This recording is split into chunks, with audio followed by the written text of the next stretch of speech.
Good morning, dear students. I am Rui Fatma from Department of Teacher Training and Non-Formal Education. Today, we will discuss about problem posing, problem solving, and encouraging diverse strategies. ये topic शुरू करने से पहले हम बात करते हैं there are three terms teaching approaches, teaching strategies and teaching method.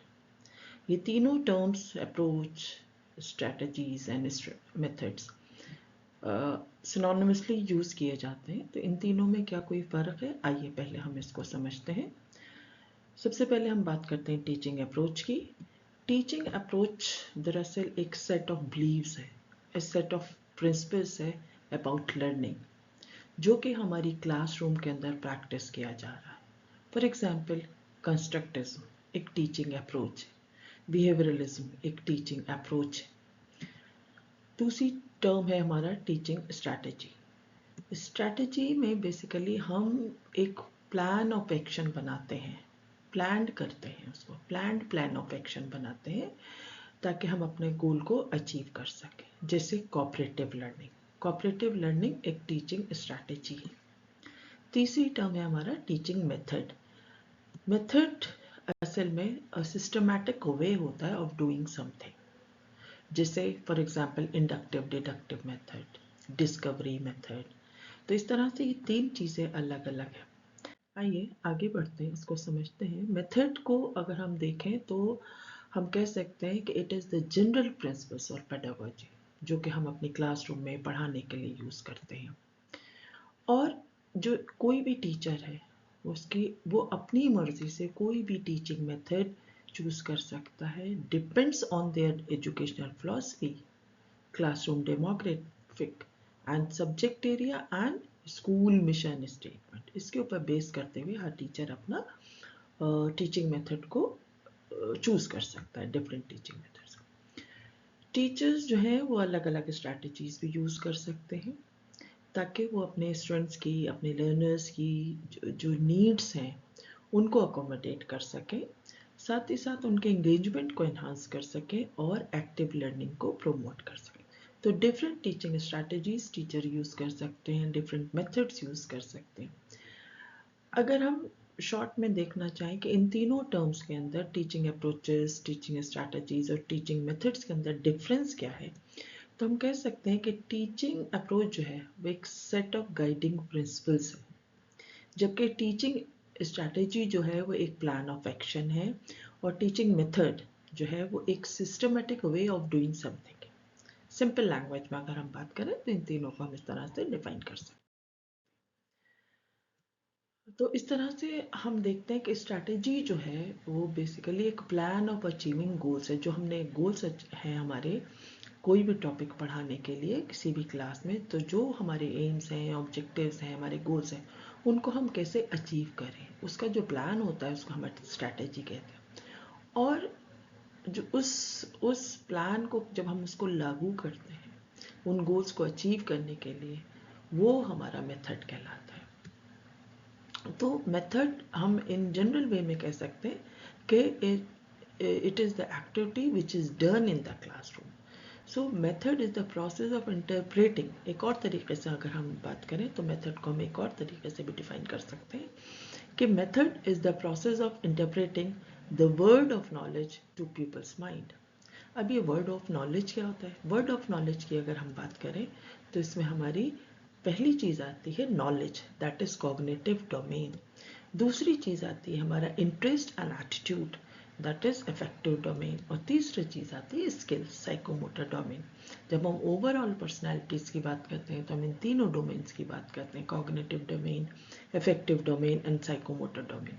तो वर्ड ऑफ नॉलेज के अंदर ये तीनों डोमेन्स आती हैं। तो इन तीनों डोमेन से रिलेटेड जो भी चीज़ें हैं वो हमारा वर्ड ऑफ नॉलेज कहलाता है।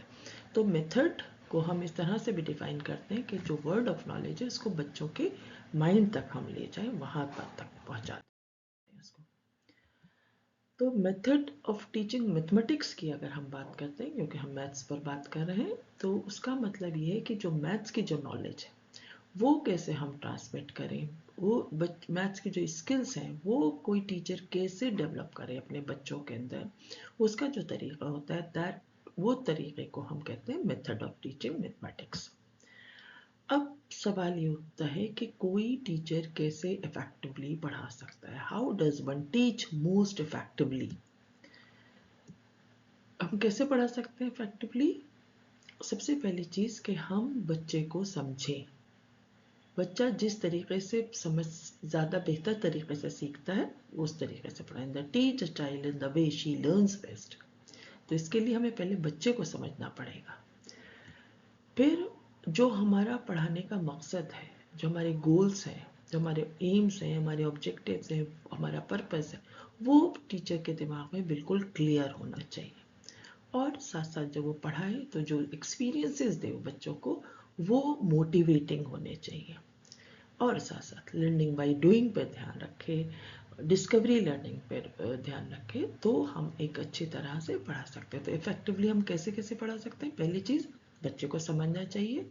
Teach the child in the way she learns best, then purpose or goals are clear, experience is motivating only, and learning by doing और the discovery learning पर अगर हम ध्यान दें तो हम एक अच्छे टीचर इफेक्टिवली पढ़ा सकते हैं।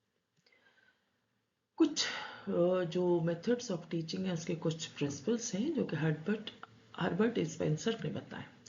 फॉर एग्जाम्पल, जब आपको चलना है आप कैसे पढ़ाना शुरू करेंगे? तो फ्रॉम सिंपल टू कॉम्प्लेक्स, आसान चीज़ों से शुरू कीजिए और देन मुश्किल चीज़ की तरफ जाइए। Simple to complex, from concrete to abstract, from known to unknown, from direct to indirect. और एम्फेसिस कीजिए सेल्फ लर्निंग पर। पढ़ा तो आप रहे हैं लेकिन बच्चे पढ़ रहे हैं, तो स्टूडेंट्स की सेल्फ लर्निंग पर एम्फेसिस किया जाए और मेथड शुड बी इंटरेस्टिंग। तो ये कुछ प्रिंसिपल्स बताए अल्बर्ट स्पेंसर ने कि अगर आप इन प्रिंसिपल्स को फॉलो करते हुए आप अपने मेथड को अप्लाई करेंगे तो आपकी टीचिंग बहुत इफेक्टिव टीचिंग। अब हम मेथड्स की बात करते हैं तो उसके क्लासिफिकेशन की बात करते हैं तो हम देखते हैं दो तरह के मेथड्स होते हैं। पहला होता है टीचर सेंटर्ड मेथड और दूसरा होता है child centred method. Teacher centred method, जैसे कि नाम से ही पता चल रहा है कि टीचर सेंटर्ड मेथड का मतलब है कि जहाँ पर जो फोकस है, जो मेन पोजीशन है, सेंट्रल पोजीशन है, उसमें टीचर होता है। और जो फोकस होता है टीचर का वो होता है it is on telling, memorisation and recalling information. सिर्फ टीचर जो है वो बच्चों को बताता है, उनको याद करवाता है, उनसे रिकॉल करवाता है। और जो बच्चे होते हैं, जो स्टूडेंट्स होते हैं, वो सिर्फ पैसिव रेसिपिएंट्स की तरह से बैठे होते हैं। पूरा जो एजुकेशनल प्रोसेस है हमारा नॉलेज का, उसके बैकग्राउंड में होते हैं वो लोग। और सेंट्रल पोजीशन जो होती है बच्चे की, टीचर की होती है। अगर हम देखें तो जो डिफरेंट टीचर्स सेंटर्ड मेथड्स हैं उसमें हमारा लेक्चर मेथड आता है, हिस्टोरिकल मेथड आता है, लेक्चर कम डेमोन्स्ट्रेशन मेथड आता है। लेकिन ये सारे के सारे मेथड मैथ्स पढ़ाने के लिए फेवरेबल नहीं है। अब हम चाइल्ड सेंटर्ड मेथड की बात करते हैं। तो चाइल्ड सेंटर्ड मेथड के अंदर हमारा आता है, नाम से आप देख सकते हैं कि इसमें जो सेंट्रल पोजीशन है वो बच्चों की है। Child occupies the central position in the classroom। और जो पूरी टीचिंग लर्निंग का जो प्रोसेस है वो जो हो रहा है वो बेसिकली बच्चों की नीड्स के हिसाब से है, बच्चों के इंटरेस्ट के अराउंड है, बच्चे क्या कर सकते हैं, उनकी कैपेबिलिटीज, उनके रिक्वायरमेंट, उसको गेयर करता है सारा। तो सारा फोकस जो है, मेन फोकस जो है बच्चे का स्टूडेंट्स के ऊपर है, आपके लर्नर के ऊपर है। और उसकी जो भी नीड्स हैं, उसकी जो कैपेबिलिटीज़ हैं, उनके जो इंटरेस्ट हैं, उसकी जो नीड्स हैं, उसके हिसाब से पढ़ाई होती है। और बच्चा जो है वो सेंट्रल पोजीशन में होता है। और जाहिर से जब हम उसकी नीड के हिसाब से बात कर रहे हैं तो ये जो मेथड है ये साइकोलॉजिकल प्रिंसिपल्स को फॉलो करते हैं, उनके ऊपर बेस्ड होते हैं। और इसका पर्पस ही, जो चाइल्ड सेंटर्ड मेथड्स है, इनका पर्पस ही ये है कि आप बच्चों के अंदर एबिलिटीज़ डेवलप कर सकें, स्किल्स डेवलप कर सकें और डिस्कवरी एटीट्यूड डेवलप कर सकें। अगर हम डिफरेंट चाइल्ड सेंटर्ड मेथड्स को देखें तो उसके अंदर हमारा एक्टिविटी बेस्ड मेथड आता है, इंडक्टिव डिडक्टिव मेथड आता है, analytical synthetic method, problem solving method, heuristic method, project method, laboratory method and discussion method. ये सारे मेथड्स चाइल्ड सेंटर्ड मेथड्स आते हैं के अंडर आते हैं, और मैथ्स पढ़ाने के लिए यही मेथड जो है ये ज़्यादा इफेक्टिवली काम करते हैं। जब हम कोई मेथड्स तो बहुत सारे हो गए, चाइल्ड सेंटर्ड के भी अंदर बहुत सारे हो गए, लेकिन आप पढ़ाने जा रहे हैं तो आपको एक चूज करना पड़ेगा कि आपको कौन सा मेथड सेलेक्ट करना। तो उस को चूज करने के लिए आपको कौन सा मेथड सेलेक्ट करना है, उसके लिए आपको कुछ चीज़ों पे ध्यान देना पड़ेगा। जैसे सबसे पहली चीज़, व्हाट टू टीच, आपको पढ़ाना क्या है, कंटेंट क्या है आपका, है ना। जो आप पढ़ाने जा रहे हैं, मैथ्स ही पढ़ा रहे हैं अगर, तो क्या कोई फॉर्मूला ड्राइव कराना है, कोई नया कॉन्सेप्ट देना है, कोई डेफिनेशन बतानी है, प्रॉब्लम सॉल्व करवानी है, क्या करना है। व्हाट टू टीच, कंटेंट क्या है। देन व्हाई टू टीच, आपके ऑब्जेक्टिव्स क्या है, आपका गोल क्या है, आपका टारगेट क्या है, आपका पर्पस क्या है, वो क्लियर होना चाहिए। होम टू टीच, कौन से लेवल को पढ़ा रहे हैं, बच्चों के लर्नर्स की जो है उनकी नीड्स क्या है, उनके नेचर क्या है, कौन से लेवल का पढ़ा रहे हैं, तो उसके ऊपर डिपेंड करता है। देन हाउ टू टीच, कौन सा आपको जो वेरियस मेथड, कौन कौन से मेथड्स इस टॉपिक को, इस चीज़ को पढ़ाने के लिए यूज़ कर सकते हैं आप। और जो मेथड हम पढ़ा, जो जो मेथड्स हैं उनके अंदर क्या कोई प्रॉब्लम भी है, what are the problems in using these method. जो मेथड्स आप यूज कर रहे हैं उनके अंदर क्या कोई प्रॉब्लम भी आएगी, और अगर कोई प्रॉब्लम आएगी तो आप उन प्रॉब्लम को कैसे सॉल्व करेंगे, और which method is the best method, इसके ऊपर भी आपको ध्यान देना। तो ये कुछ पॉइंट्स हैं जिनको आपको ध्यान देना है जब आप सिलेक्ट करेंगे कि कौन सा मेथड आपके लिए बेस्ट है आपको पढ़ाने के लिए। आइए अब हम अपने सेल topic problem posing, problem solving and encouraging diverse strategies की तरफ चलते हैं। हम कहते हैं कि अगर without post problems there are no problems to solve, अगर हम प्रॉब्लम पोज ही नहीं करेंगे, कोई प्रॉब्लम पोज ही नहीं की जाएगी, तो प्रॉब्लम सॉल्व कैसे होगी, है ना, क्योंकि प्रॉब्लम ही नहीं होगी जिसको हम सॉल्व करें। तो विदाउट, ये कोट है, without post problem there are no problems to solve. तो अब प्रॉब्लम होती क्या है, अब अगला सवाल, अगली प्रॉब्लम की प्रॉब्लम होती क्या है। तो प्रॉब्लम इज अ क्वेश्चन और an uncertainty for which a solution or answer is not immediately available। Problem क्या है, एक ऐसा क्वेश्चन है, ऐसी अनसर्टेनिटी है जिसका जवाब अभी हमारे पास नहीं है। जब हम सॉल्व करेंगे तो सवाल, जब हमारा पास उसका आंसर आ जाएगा, उसका सोल्यूशन आ जाएगा, लेकिन अभी उसका सोल्यूशन, उसका आंसर हमारे पास नहीं है। तो ऐसी चीज, ऐसा क्वेश्चन, ऐसी अनसर्टेनिटी को हम प्रॉब्लम कहते हैं। अब प्रॉब्लम पोजिंग को देखते हैं कि what is problem posing. Problem posing means creating new problems from a given situation और आइडिया। जो हमारे पास सिचुएशन दी हुई है, हमारे पास आइडिया दिया हुआ है, उससे कोई एक नई problem banana is problem posing. और ये काम दोनों लोग कर सकते हैं, टीचर भी करते हैं और बच्चे भी करते हैं।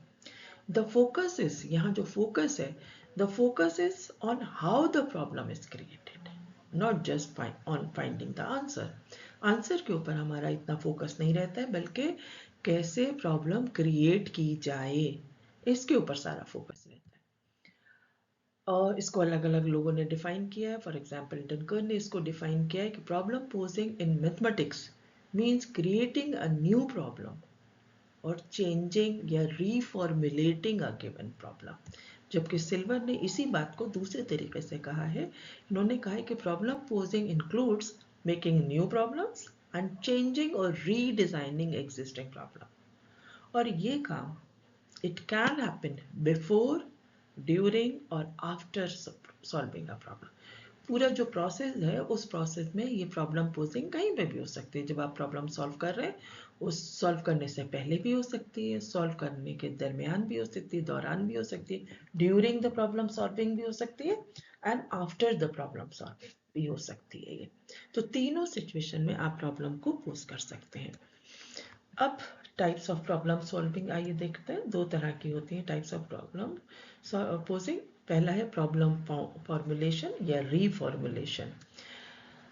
जो प्रॉब्लम फॉर्मुलेशन या रीफॉर्मुलेशन है, it happens during problem solving. क्योंकि हमने कहा था ये तीनों जगह हो सकती है, ड्यूरिंग भी हो सकती है, बिफोर भी हो सकती है, आफ्टर। लेकिन प्रॉब्लम फॉर्मुलेशन की जब हम बात करते हैं, प्रॉब्लम रीफॉर्मुलेशन की बात करते हैं, तो वो ड्यूरिंग द प्रॉब्लम सॉल्विंग में होती है। जब स्टूडेंट जो ओरिजिनल प्रॉब्लम है उसको अपने हिसाब से और क्लियर करने के लिए, दूसरे तरीके से उसको एक्सप्लेन करने के लिए अपने वर्ड्स में बताता है। When a student changing the original problem into a clearer or more useful version, they are posing a new problems. दूसरा जो टाइप है वो है इंडिपेंडेंट प्रॉब्लम सॉल्विंग, posing. ये this happens when the aim is not to solve an existing problem. जो problem है उसको solve करना हमारा एम नहीं है, बल्कि एम ही है to create a completely new problem from daily life और लर्निंग एक्सपीरियंस। तो जब हम बिल्कुल नई प्रॉब्लम, हमारा एम ही होता है कि हम प्रॉब्लम को सॉल्व नहीं करना, बल्कि उस प्रॉब्लम से अलग एक नई प्रॉब्लम हम क्रिएट करना, तो that is independent problem posing कहलाती है। अब प्रॉब्लम पोजिंग के फायदे क्या है? Benefits of, what are the different benefits of problem posing? तो सबसे पहली चीज ये, it improves problem solving skills and confidence in mathematics. Problem posing अगर आप बच्चे को सिखा देते हैं तो उसकी जो प्रॉब्लम सॉल्विंग स्किल्स हैं वो इम्प्रूव होती हैं, और मैथ्स को सॉल्व करने के लिए एक उसके अंदर कॉन्फिडेंस आता है। It helps student understand mathematical concepts more deeply, क्योंकि जब सवाल करेगा आदमी, बच्चा बात करेगा, टीचर पोज करेंगे सवाल, बच्चा खुद सवाल करेगा या टीचर करेंगे, तो एक जो कॉन्सेप्ट है वो ज़्यादा बेहतर तरीके से समझ में आएगा। साथ ही साथ it encourages creativity.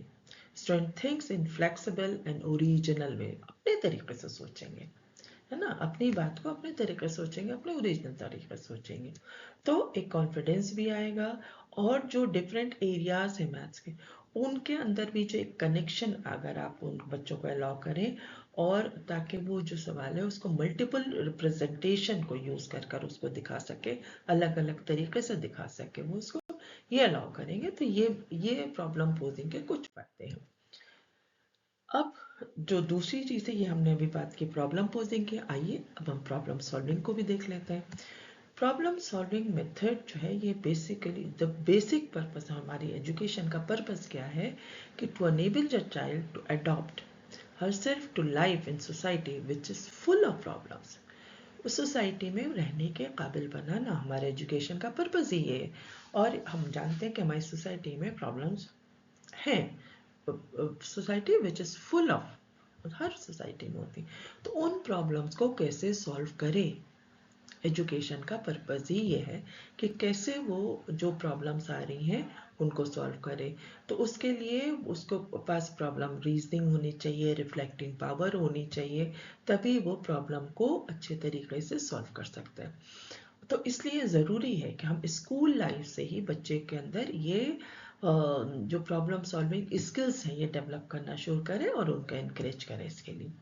This implies that we must teach them school level से how to think and reflect so that they are able to apply to this to a vast number of varied problematic situations. Problem solving ability जो है basically it enables the child to find appropriate solution of problem which confront her. जो भी problem उनके सामने आ रही है उस problem को कैसे वो ठीक तरीके से सॉल्व करें और उसका क्या अप्रोप्रिएट सॉल्यूशन है उसको मालूम करें। प्रॉब्लम सॉल्विंग एबिलिटी यही इस काबिल ही बनाती है बच्चों को। तो प्रॉब्लम सॉल्विंग मेथड जो है वो एक इंस्ट्रक्शनल मेथड की तरह से, इंस्ट्रक्शन टेक्निक की तरह से भी हम क्लास में यूज कर सकते हैं, जिसमें हम कॉन्शियसली प्लान करें, पर्पसफुल एफर्ट करें to arrive at some solution, है ना, किसी उसको प्रॉब्लम को कैसे सॉल्व किया जाए, एक सिस्टमेटिक तरीके से हम सॉल्व करना सिखाएं ताकि ये स्किल्स बच्चे के अंदर डेवलप हो। ये काम हम इंडिविजुअल स्टूडेंट्स से भी करा सकते हैं और एक ग्रुप में भी छोटे छोटे हम स्टूडेंट्स को क्लास को अपने छोटे छोटे ग्रुप्स में डिवाइड कर दें और उससे भी हम कर सकते हैं। और तो ये जो है ये बेसिकली बच्चे की जो child's ability to think mathematically इसको करती है। So the method of problem solving is a method of thinking of analyzing and of learning how to find the answer to a question or problem using known ideas. It essentially results in an increased ability to think and generate ideas of mathematics. So problem solving does not mean कि जो आपके book में and में जो exercises है उनको solve करना, बल्कि जो सॉल्यूशन प्रॉब्लम है उसको कैसे सॉल्व किया जाए उस ये सीखना है। अब प्रॉब्लम सॉल्विंग के अंदर लर्निंग होती कैसे? Learning through problem solving is a progression from known ideas to unknown ideas, from old ideas to new ideas and from simple to complex. अब इसके आइए हम स्टेप्स देखते हैं। Steps in problem solving method. There are 5 steps. Number 1 is recognizing or identifying the problem, analyzing the problem to search the expected answer, calculation to find the solution, and to find the solution and check the answer. आइए अब एक example की मदद से इसको समझते हैं। एक क्वेश्चन है, एक प्रॉब्लम है। A mother is 4 times as old as her daughter. 3 years back, she was 5 times as old as her daughter was then. What are their ages at present? ठीक है, तो सबसे पहला स्टेप क्या है हमारा? रिकॉग्नाइजिंग और आइडेंटिफाइंग द प्रॉब्लम।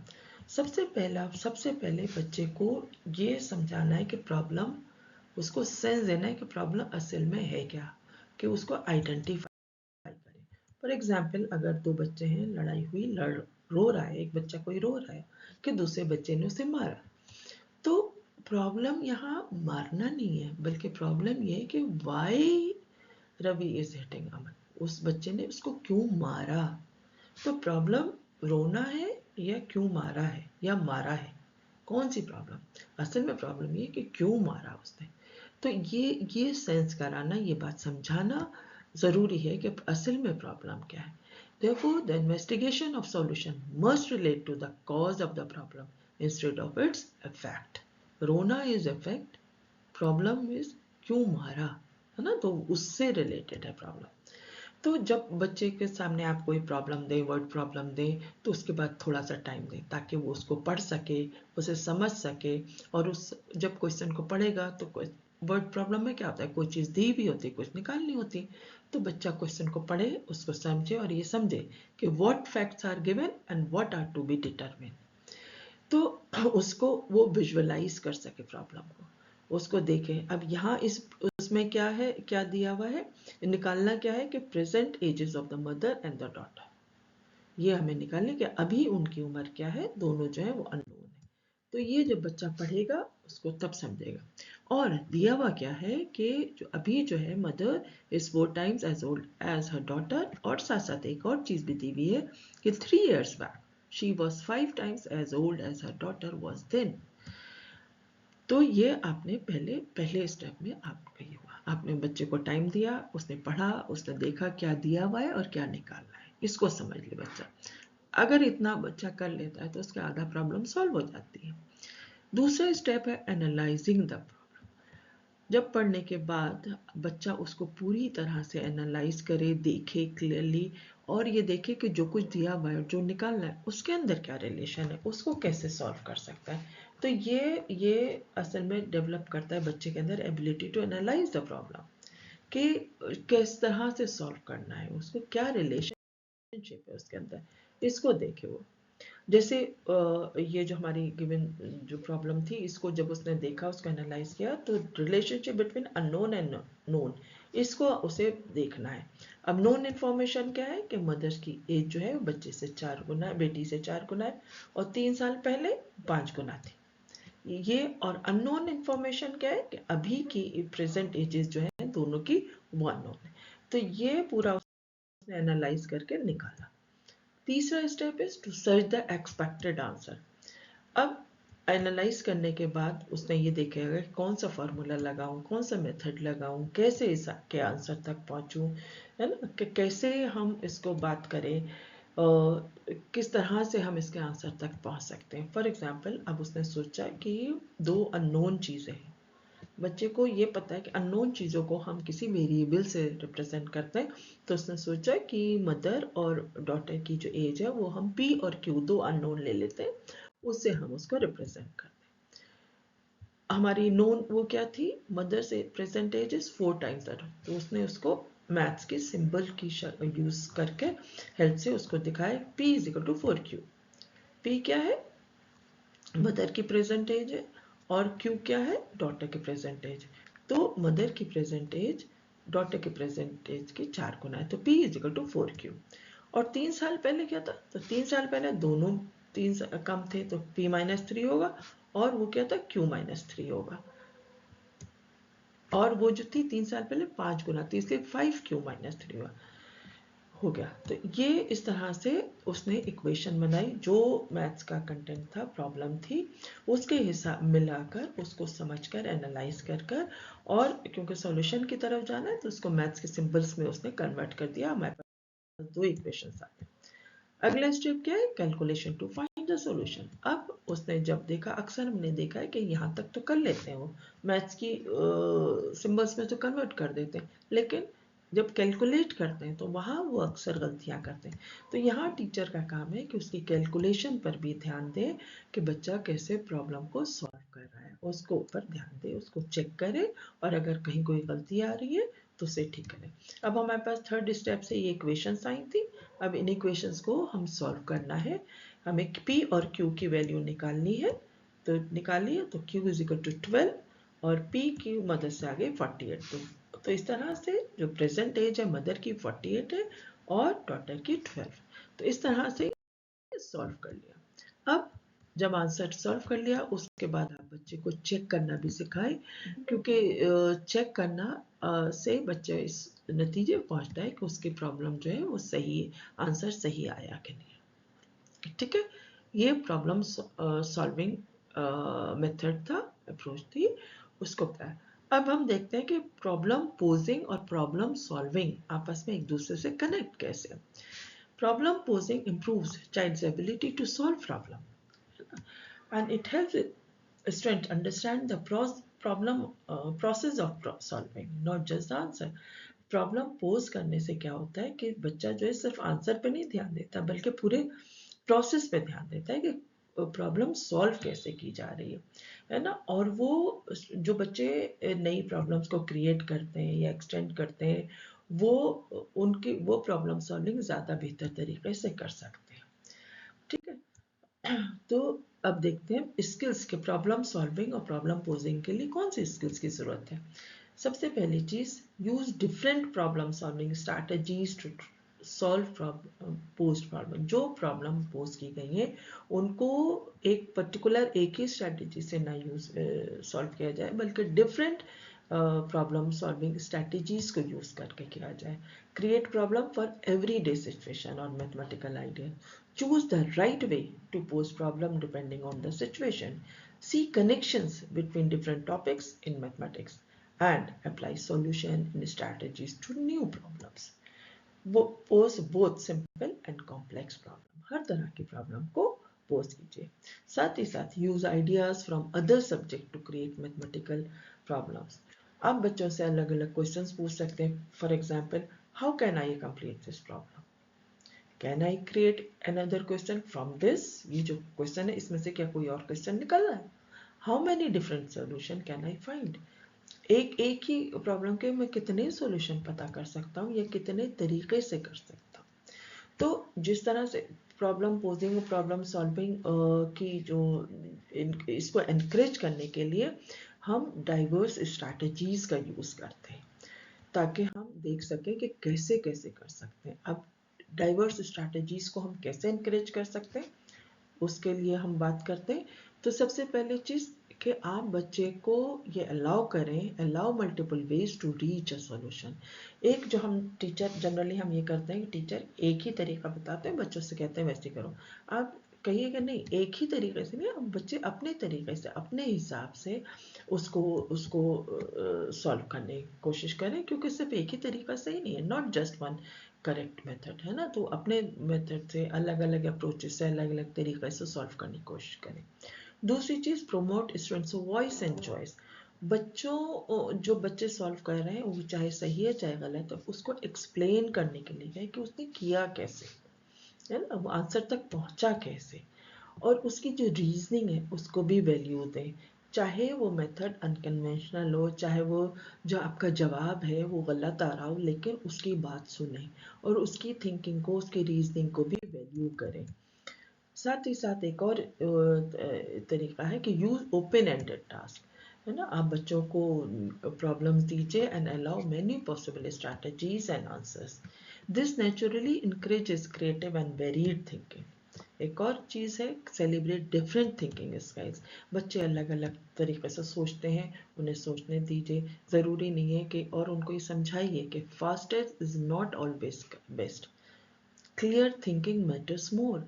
जो कुछ भी आप कर रहे हैं अलग अलग तरीके से करें, उसको उसमें समझ होनी चाहिए कैसे उस जगह तक पहुंचा। उसके अलावा encourage reasoning instead of memorising. याद मत करवाइए, बल्कि उनको रीजनिंग पर उनका ध्यान दीजिए कि वो समझें।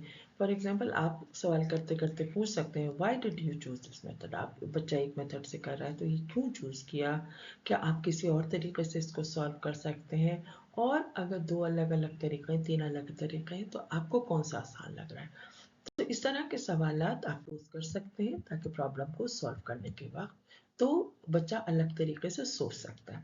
साथ ही साथ प्रोवाइड टूल्स एंड रिप्रेजेंटेशन। अलग अलग चीज़ें आप बच्चों को दे सकते हैं, कुछ एक्टिविटीज़ दे सकते हैं जिसकी मदद से बच्चा अपना प्रॉब्लम को सॉल्व करे या रिप्रेजेंट करे। साथ ही साथ build a safe supportive classroom culture. एक सेफ क्लासरूम सर्च कल्चर होना चाहिए जिसके अंदर जो मिस्टेक्स हैं दे आर ऑल्सो वेलकम, है ना। बच्चे जो गलती से बच्चे सीखते हैं, है ना। अगर आप उसको एक बार कह देंगे गलत है, उसे डांट देंगे तो बच्चा बैठ जाएगा, ट्राई नहीं करेगा। लेकिन अगर आप उससे पूछेंगे यहाँ तक पहुंचे कैसे, उसकी थिंकिंग को सुनेंगे, और अक्सर ये होता है जब हम उससे पूछते हैं, उससे एक्सप्लेन कराते हैं, तो बच्चा अपनी गलतियाँ खुद पकड़ लेता है। लेकिन अगर नहीं होता तो फिर आप बता सकते हैं, और जो दूसरे बच्चे कर रहे हैं उनसे भी कंपेयर करा सकते हैं। कोई भी no strategy is rejected as long as reasoning is logical, है ना। किसी भी स्ट्रैटेजी अगर लॉजिकली वो सही है तो कोई सी भी स्ट्रैटेजी यूज कर ले वो ठीक होती है। साथ ही साथ इनकरेज स्ट्रैटेजी शेयरिंग। जो अलग अलग बच्चे हैं वो आपस में एक दूसरे से पेयर करें, शेयर करें, और एक दूसरे को बताएं कि मैंने कैसे सॉल्व किया, आपने कैसे सॉल्व किया, उसको देखें समझें, ताकि उसको उससे एक दूसरे से सवाल करें, अपने मेथड्स को कंपेयर करें, तो उनकी जो थिंकिंग है वो और ज़्यादा बढ़ती है और ज़्यादा समझ बढ़ती है। तो उस चीज़ को भी अलाउ करें। साथ साथ highlight the efficiency of strategies. बच्चों जब मल्टीपल मेथड्स यूज़ कर रहे हैं तो उनसे पूछें विच स्ट्रैटेजीज इज मोस्ट एफिशिएंट। जब बच्चों से शेयर कर ली, अलग अलग मेथड्स देख लिए, अलग अलग स्ट्रैटेजीज देख ली, तो उनसे पूछे कौन सी ज़्यादा एफिशिएंट है। और बड़े नंबर्स के लिए अगर हम नंबर चेंज कर देते हैं तो कौन सी ज़्यादा वो करती है, बेस्ट करती है। तो इस तरह से स्ट्रैटेजिक फ्लेक्सिबिलिटी भी बच्चों के अंदर बनती है। एक और तरीका ये कि connect strategies to real life problem, word problems. तो कैसे प्रोफेशनल्स या मैथमेटिशियंस काम करते हैं, डिफरेंट अप्रोचेस यूज़ करते हैं, वो भी बच्चों को दिखाई जाए। और साथ साथ diversity of strategies leads to innovation. तो इस तरह से by encouraging diverse strategies we empower students to think flexibly, communicate confidently, and understand mathematics as a creative and meaningful human activity. Thank you very much.